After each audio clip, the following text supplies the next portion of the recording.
So now I want to introduce Jo to you, and she is awesome. And you'll find out that she's a great, she's a very intelligent woman. And I came to meet Jo in the most weird way. I always wanted a geography book, and I could never find an Australian geography book. And so I thought, well, I'm just going to write one. So I sent out an email to all of the homeschool groups that I could find in the area and said, put your name down if you feel like you could write, a subject of geography for this sort of collaborative book that I was putting together. And Jo replied and said, I think I could. She's a lawyer in World Heritage, and she was a geography lecturer at ANU, and I was like, yeah, you'll be okay. Anyway, she wrote half the book, and then we've continued to write together, and she's just such a pleasure to work with. So if Jo wants to come and share with you, after Jo we'll have morning tea, and then we'll have Carol, and then we'll have my sister Nicole giving us a very practical lesson, so you won't have to just sit there and listen. And then we'll have lunch. Hopefully the rain holds out. You can go into Newtown there's so many options there. And browse whenever. Okay, here's Jo.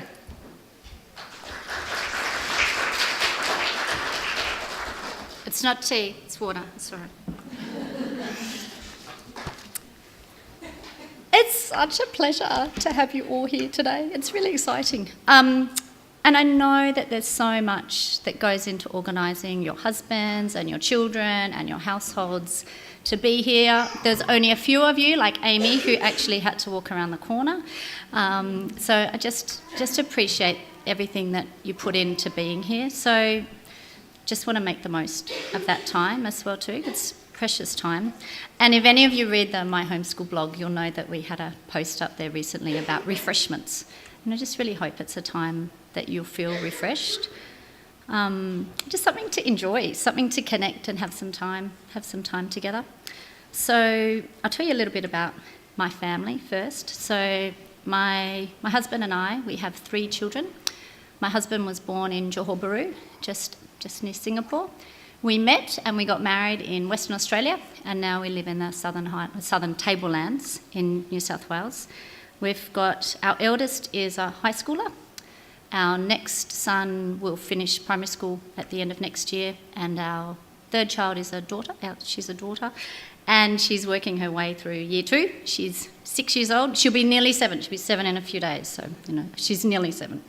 And we've always homeschooled. We started homeschooling from the get-go, and we've always done it in a classical Charlotte Mason style. And we've been homeschooling for about 10 years. I know that's not as long as Carol and Michelle, but we've been doing it for about 10 years.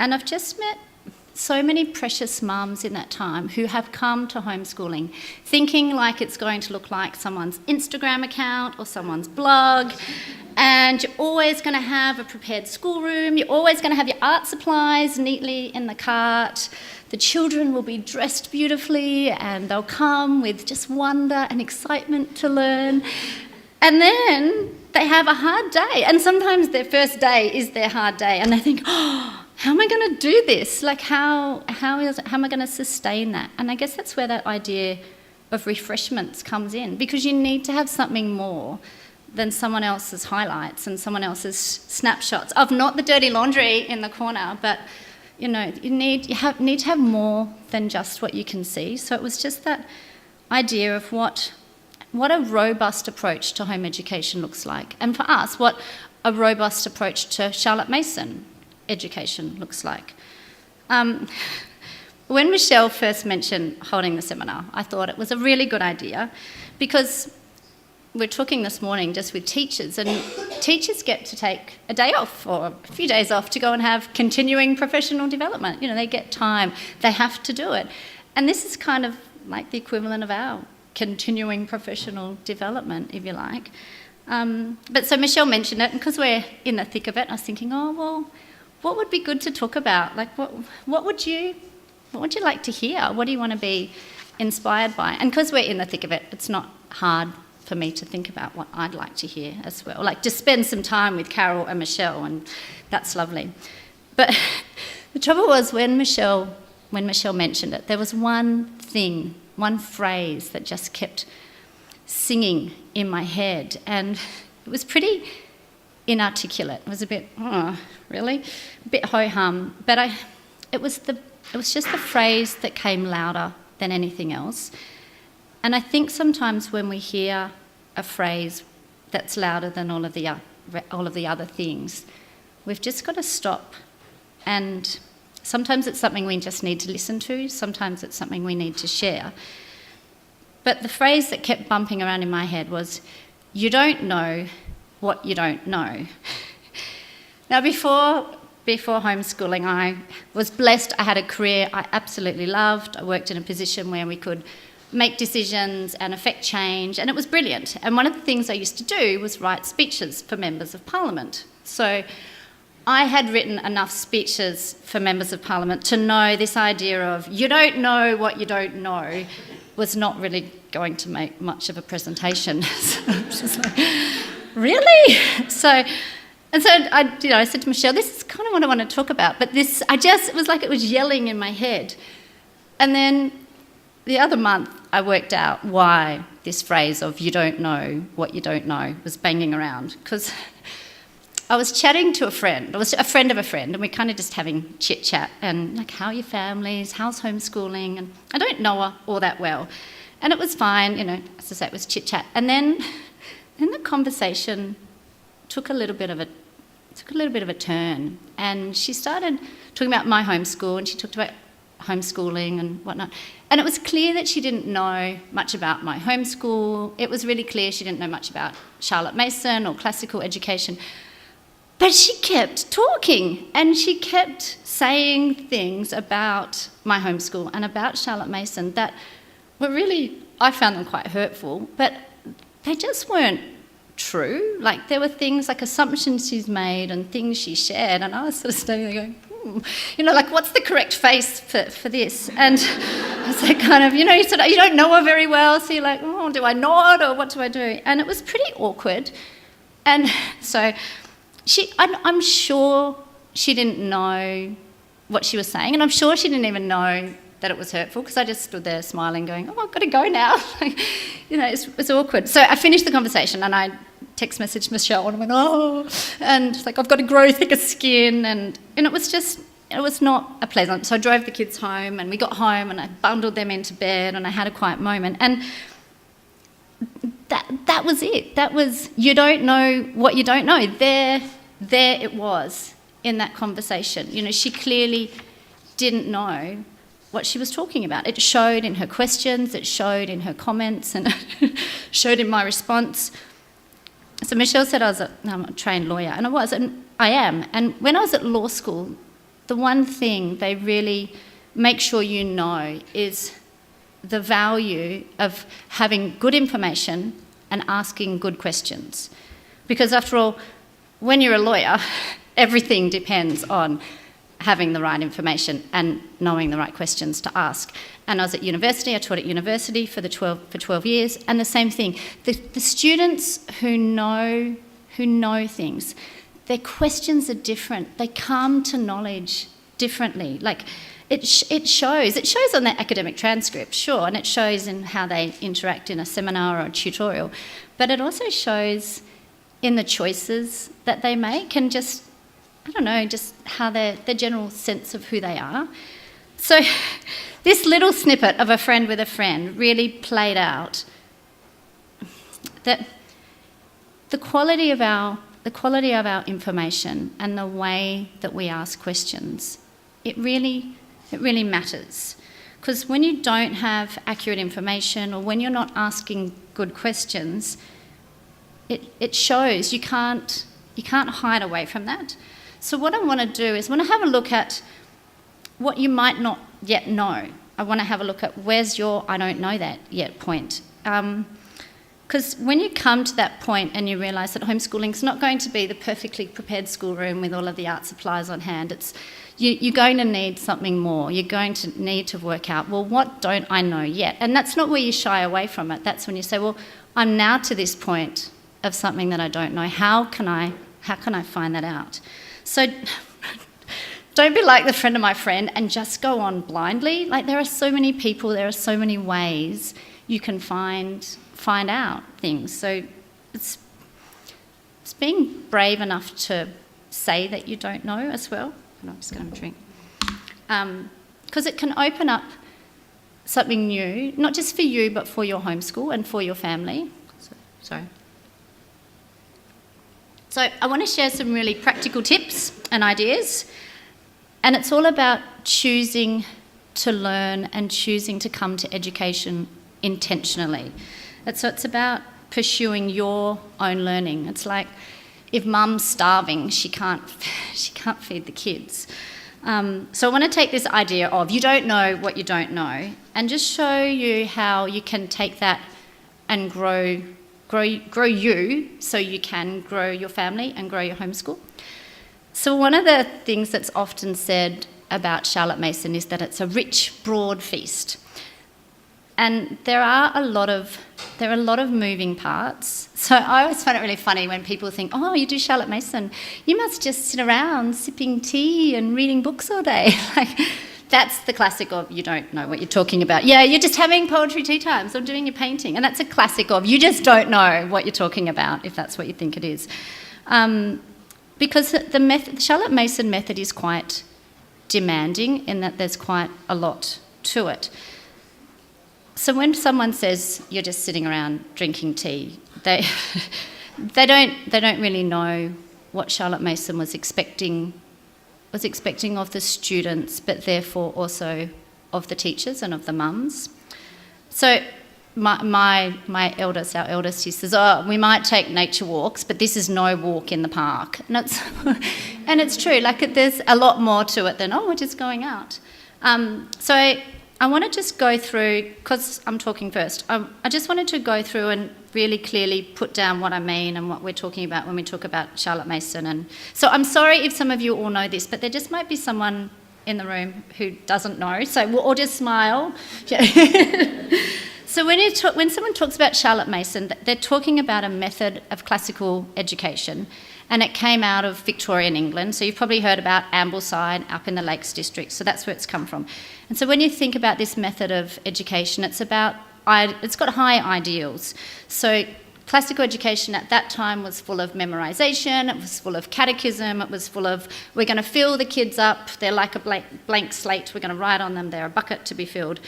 Whereas Charlotte Mason's was, well, children are people, children are born persons. You've probably seen that in some of the stuff online or read it.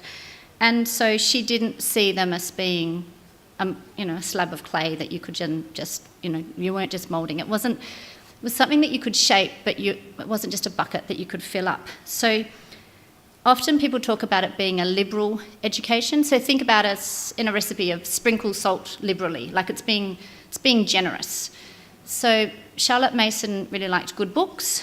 She was wanting right habits. She was into big ideas. She called them captain ideas, and also relationships as well. They were sort of you can sort of distill it down into that. And when she did it, it was cutting edge at the time. Like when she developed this, it was cutting edge. And so many of her principles and her practices still stand. It was that idea that your mind as well as your child's mind is going to feed on ideas. So she had a really generous curriculum. It wasn't just about intellectual aspects, it was about moral, it was about physical, it was about religious, it was about social aspects. So throw out the idea that it's just going to be really gentle.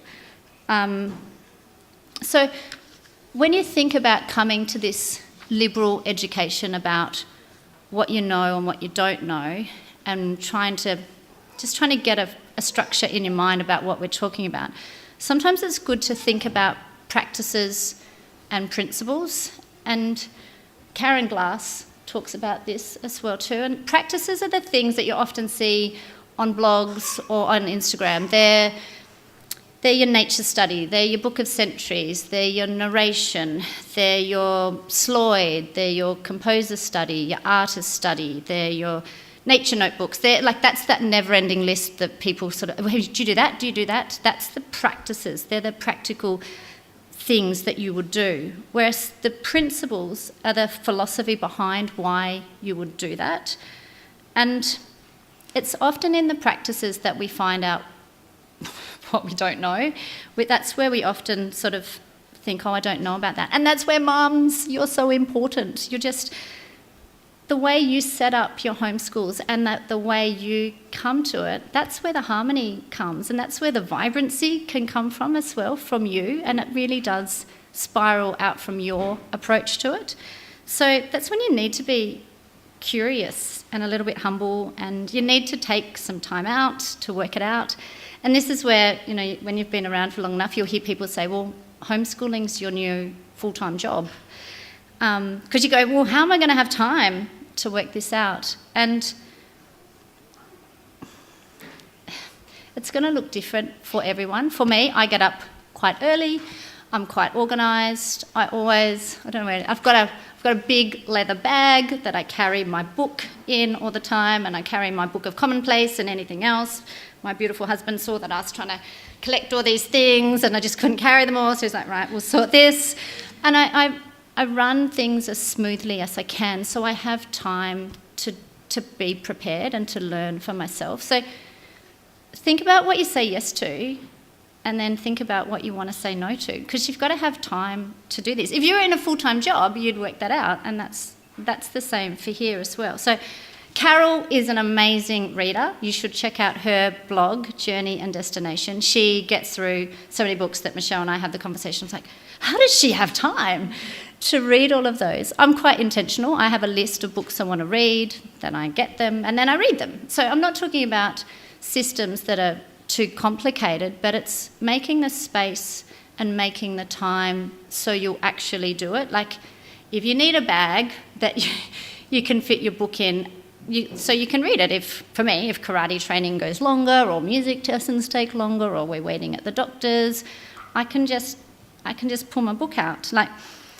you can get things done in short amounts of time. And you might also want to pursue your own mother's education while the children are doing theirs. So for us, while we're doing lessons, I don't put the washing on. I'm not cooking dinner. I'm not taking telephone calls when we have lessons. Like, I do that before, or I do that afterwards. But while we're having lessons, we just do lessons. That's what works for us. And the kids give more attention. They can concentrate better if we do that. And it's that idea of finding things that you can do while they're doing it. So when we first started out with our then kindergartner and he was doing his copy work, I'm a lefty, so my handwriting can be pretty dodgy. So I would sit and I would do my copy work as well. And every now and then, even though he's now a high schooler, I will get out my copy work and he has a chuckle going, Mum wants to do easy education today.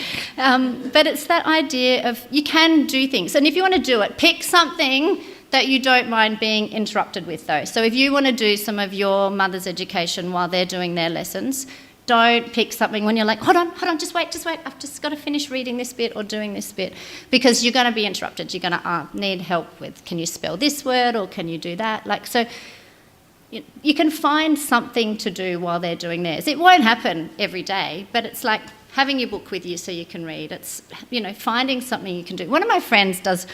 anyway, it doesn't matter. Actually, I won't tell you about that. I'll leave that. I'll leave my friend out of it.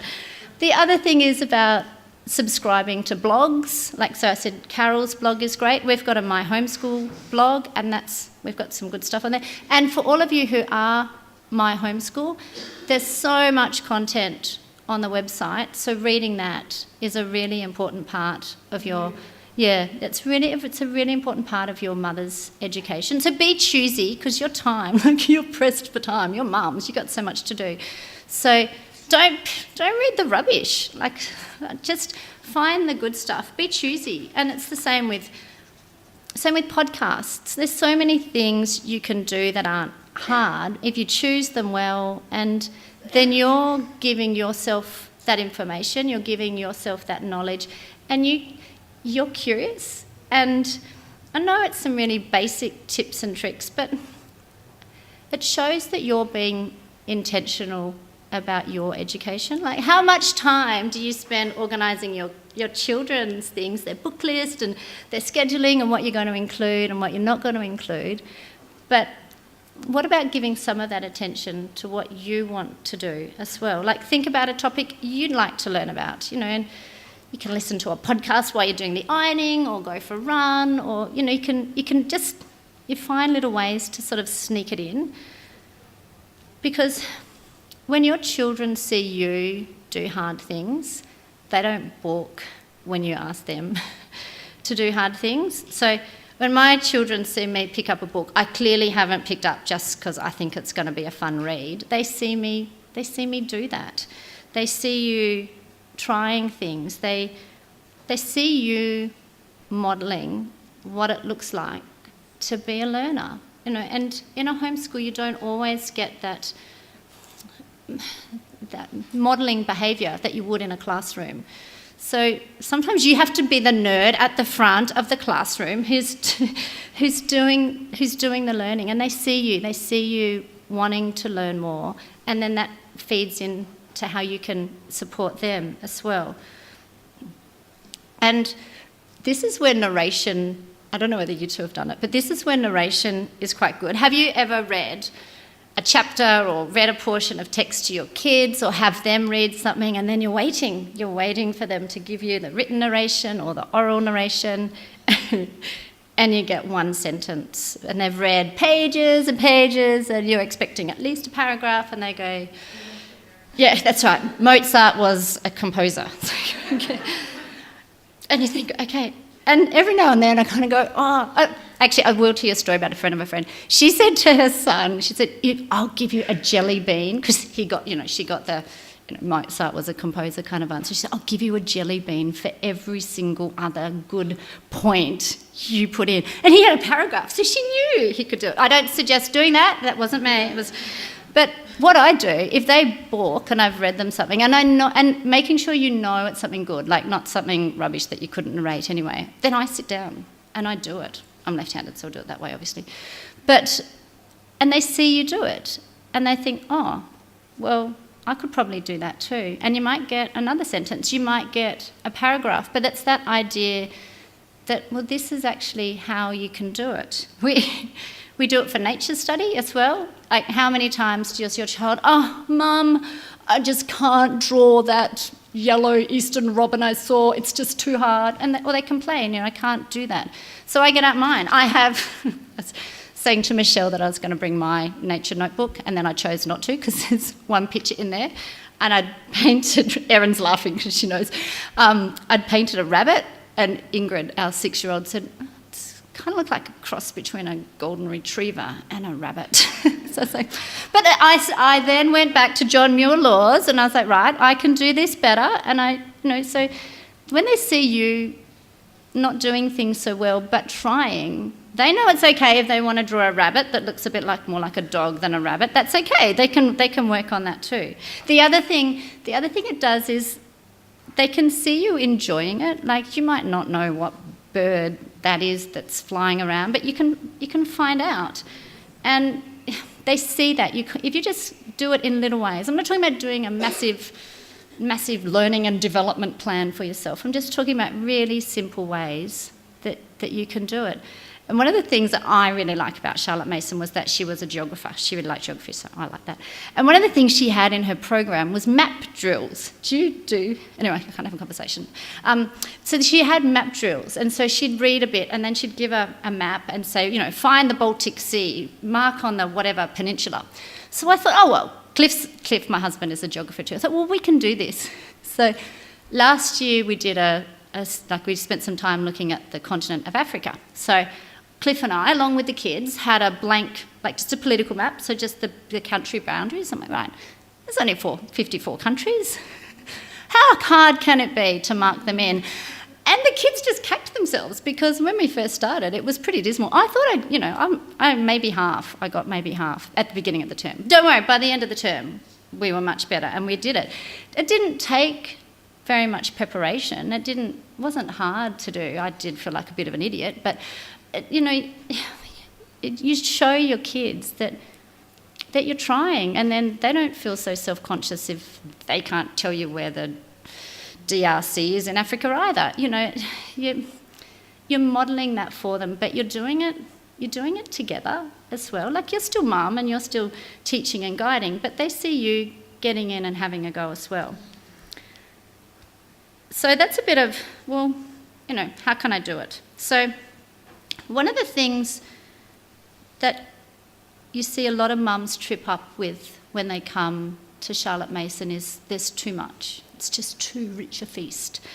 And there are a lot of subjects, and she was really particular in why she included particular subjects, and you'll see chronologically why she had some things running together. And there's a lot of grades. Like, there's a lot of subjects in each of the grades, and they will progress through. And it was arranged so that you would intentionally have a really rich educational experience for your child. But it does mean there's a lot of content in there.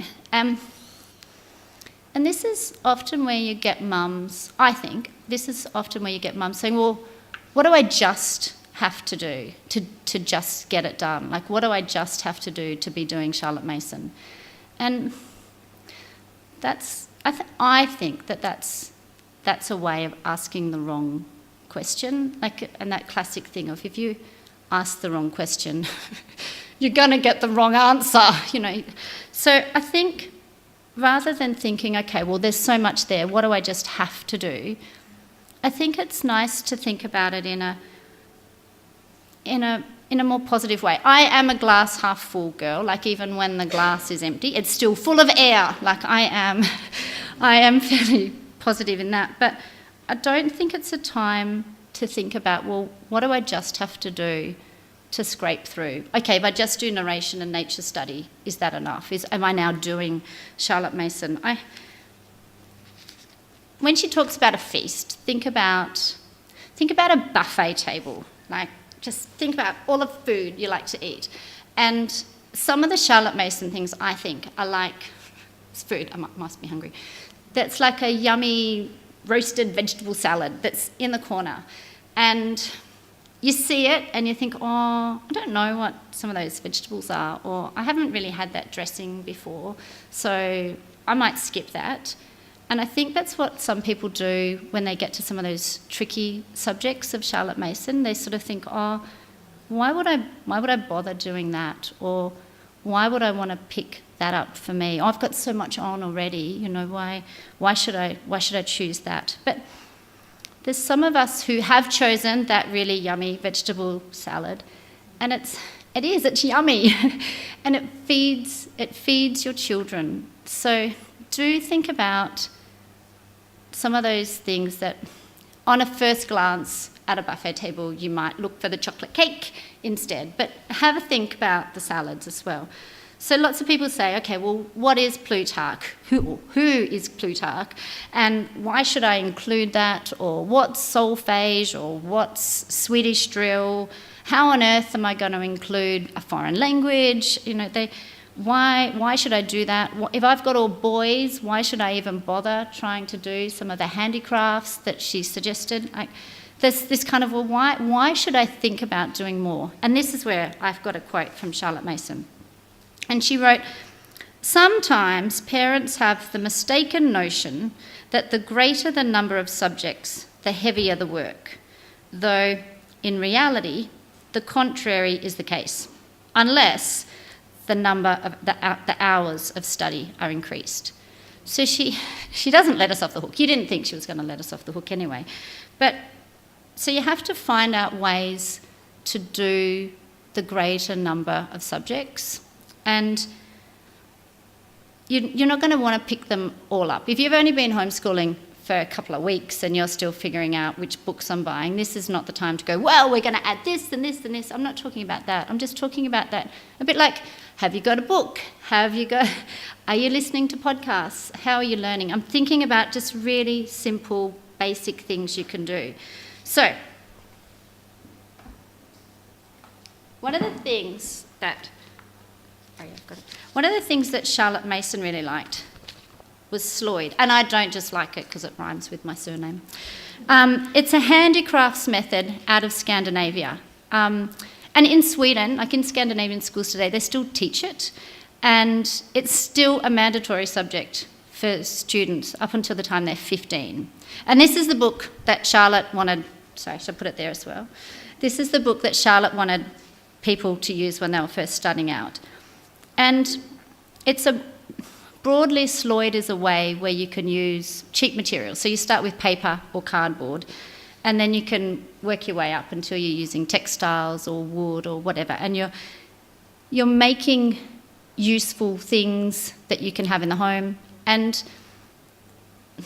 it's just one of the things that she had. And a great way, if you want to include it, is buy a book. Like, you might have to buy this one. I've just bought you one because sometimes it's nice to see the books.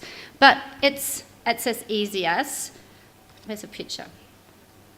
It's as easy as, well, which one of these might I like to do? And, okay, here are the instructions to do it. So I'm not saying you're picking up a whole other big science thing. I'm saying if you want to include something new, it can be as simple as buying a book. The other one she had, this one might not be so favoured with the boys. Or it can be because you get to use something sharp. This is another one, paper cutting. And it's about your accuracy and your attention. And this is that classic way of looking at it in terms of the subjects were chosen really specifically. It's not that she wanted everybody to be making things like this. It's that it was about paying attention and it was about being accurate. And if you do it on paper, that's cheaper than starting with wood or paper, wood or textiles first. So sometimes if you want to include something new, whether it's Lloyd or paper cutting, it can be as simple as just buy a book and just do one thing. Or if you're in a group, one of you buy the book and share it and do it together. We've done it, Erin and I, we've done it with our children before, and it's just one thing. And it's not, oh, I've got so much on now. It's just one extra thing that teaches your children. So we had a fancy dress party recently and we had to make costumes. And so my sons, because we'd done this, they were really particular. We didn't waste any cardboard, didn't waste any, because they knew what to do. They'd done it before. So sometimes it can be as simple as buying a book and reading the book. You can't just buy the book and have it on your shelf, though. I speak from experience. The other two things that often get associated with Charlotte Mason is Shakespeare, and people go, oh, and Plutarch. And that can be another really easy way to, if you want to start, to buy a book. There's lots of different books for the stories of Shakespeare. I can put these up the back, so if you can't see the titles, that's okay. So this one's by Edith Nesbit, so the same lady who wrote The Railway Children and other titles your children and you may have read. And it just gives you an outline of the stories. So then when you come to read Shakespeare, you know what happens already. So then you can focus on the language. And each one's not very long, it's not very hard. But so sometimes for your mother's education, to prepare, you can just read that. And it's small enough, it will fit in your bag, it won't be a problem. And the other one, this is where lots of people go, oh, I can't believe you do Plutarch. Well, anyway, let me tell you about it. So Plutarch was something that Charlotte Mason included from grade 5. And Plutarch was probably the most ambitious biographical project in the ancient world. And between about 1750 to about 1900, I suppose, maybe a bit later, it, alongside the Bible, was one of the most widely read books. And so Plutarch would write about the lives of a Roman citizen and a Greek citizen, and so it's called Parallel Lives. And he would write a biography of one from Rome and one from Greece. And then the idea was that you would then compare. Now, it's historical, but it's not included in the Charlotte Mason program for history's sake. It's included so you can think about aspects of character. So Napoleon Bonaparte, George Washington, so many figures in history, apparently Winston Churchill did as well, they would read Plutarch's Lives. It was like the self-help section before we've now got a self-help section.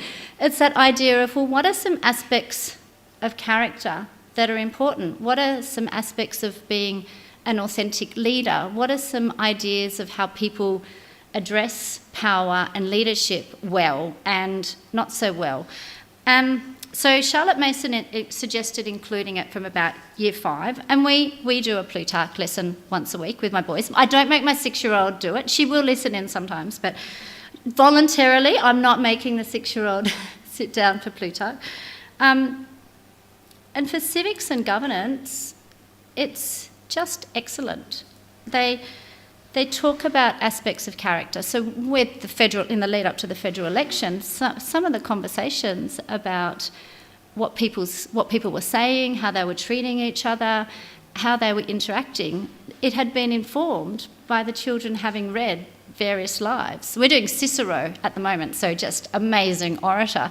So whenever the boys would see a dodgy speech, oh man, that's it. So it's not... You're not including it to be clever. You're not including it to go, oh, I do Plutarch. It's about equipping them. And I know we would have covered civics and governance anyway. They can't avoid it in our household, I'm afraid, because my husband worked for public service as well. So, but it's that idea of, I think if we hadn't covered it through Plutarch, they wouldn't have had the same appreciation. So when you see a Charlotte Mason thing and you go Plutarch, don't think it's going to be yucky. Don't try the vegetable salad. And this is one of them. Anne White, she writes with that. She's got them on Ambleside, and she's got a lot of them. You can find them on Ambleside. But it's as simple as, again, buying and reading the book, and she gives you an introduction, so if you're not quite sure, you've got some bit of information there. She gives you some of the translation if there's some words that we don't use in our lexicon now. And then you can read it, and then she'll give you some prompts. Excuse me. So don't think it has to be hard. Just because it might sound like something you don't know, don't leave it at that. Think about ways you can do it. But remember, I said we do Plutarch once a week. So think about it in your scheduling. So we all need to eat more vegetables than chocolate cake. So I'm not saying Plutarch's chocolate. That's not a good analogy, because Plutarch... Oh, maybe he is.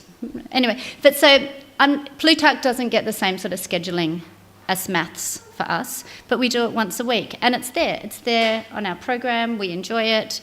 So in thinking about what you might like to include, don't think that means I'm going to be doing this every single day or term. Think about proportionality. Think about on your plate how much should be vegetables and how much should be chocolate cake.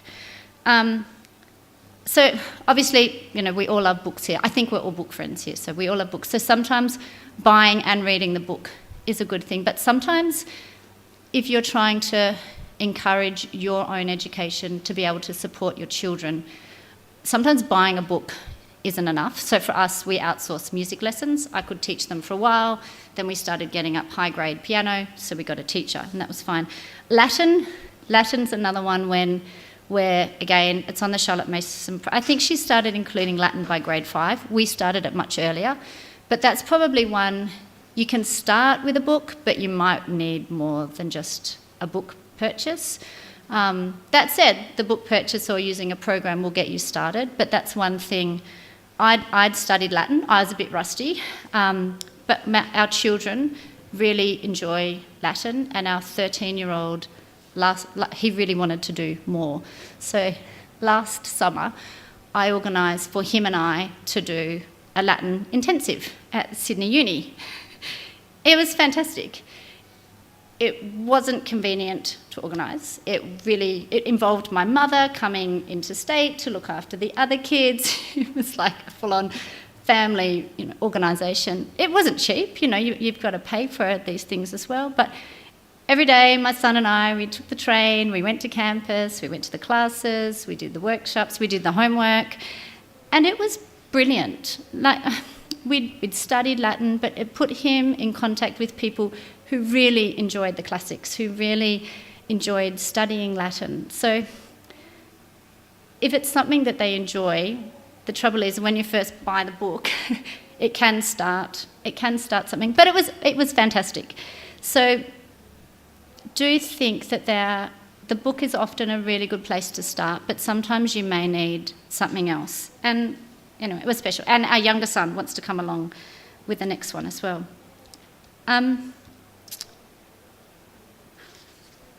Erin and I were talking about Charlotte Mason books the other day, and I was telling her that I think my favourite at the moment is In Memoriam, which is a book that was published after she died, and it's a whole lot of snippets of people who had been in her life, like her assistant and students, and even her carriage driver has written something about her. And there was one really special thing that I wrote down.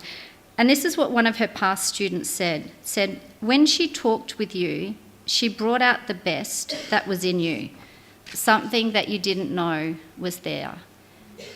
And I think that's our role as home educating mums. I think it's our role to bring the best out in our children. It's bringing out something they didn't know was there. So whether or not it's getting on a train to take your 13-year-old to Latin school, because that's something he really enjoys and you've helped draw that out, or whether it's the son who now wants to make armour out of cardboard because you've taught him the Lloyd, you don't know. And that's where bringing as much of the feast in however you can just gives them so much. It's not always convenient, and it can involve us putting in some effort, but it's just so worth it. So I guess to wrap up, think about what elements of a Charlotte Mason you have in place for yourself. So when you think about that idea of practices and principles, one of the practices she had was a whole lot of notebooks. So she had a book of centuries. She would recommend people keeping a book of commonplace. She would recommend people having their nature notebook. So if you want to start really simply, think about, well, do I have a book of centuries? Do I keep a book of commonplace? Do I have a nature notebook? Is there one of those? And that can be as simple as buying a book and starting. So that's for you. And then if you think about that broad feast and offering them the buffet, there's brush drawing. That's one of the things that's on the Charlotte Mason program. And you can buy resources. There's stuff online for that as well. So brush drawing might be something you're interested in. Or Swedish drill, if you want to get more movement. You can literally go to swedishdrill.com and there will be information there about that. And that was another, that idea of focusing on the intellectual and the spiritual and the physical and the moral. It's that idea of broadening out that feast to meet all aspects of your child.